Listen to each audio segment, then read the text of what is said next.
dunyodagi eng arzon va eng katta bozor qayerdaligini bilarmidingiz?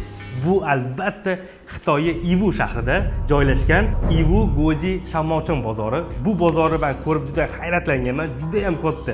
Bitta rayondagi bozor va eng qizig'i 6 etajli. 6 etajli faraz qilsizmi? Men qoyil qolgan narsam 6-etajgacha fura tovar olib kirib, olib chiqib keta oladi. Fura, katta fura 6-etajga chiqsa, ya mashalloh deganman. Ivu bozorida men taxminan 3-4 yil o'zbek tadbirkorlarimiz borganda tovarligini olib berib, shu tirikchilik qilganmiz, tarjimonlik sifatida.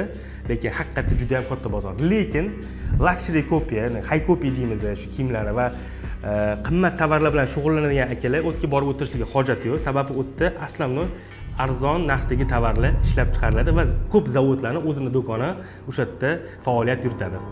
Sizlarga bitta zo'r narsa o'rgataman. O'sha bozorga borib o'tirmasdan telefoningizda o'sha bozordagi tovarlarni ko'rsanglar bo'ladi. Bu programmaning oti Ivu Go deb nomlanadi va shu programmani skachab olsanglar, o'sha bozordagi barcha tovarlar va tovarlar qaysi do'konda joylashgan, barchasi haqida ma'lumotlarni topsanglar bo'ladi. Umid qilamanki, foydali bo'ldi bu videomiz. Xudo xolasa kuzatishda davom etinglar. 26-da men shaxsan o'zim 20 ta o'quvchimni xudo xolasa Xitoyga olib ketaman va Xitoyda qiziqarli videolar qilishga harakat qilaman. Foydali kontentlarni kutib qolinglar.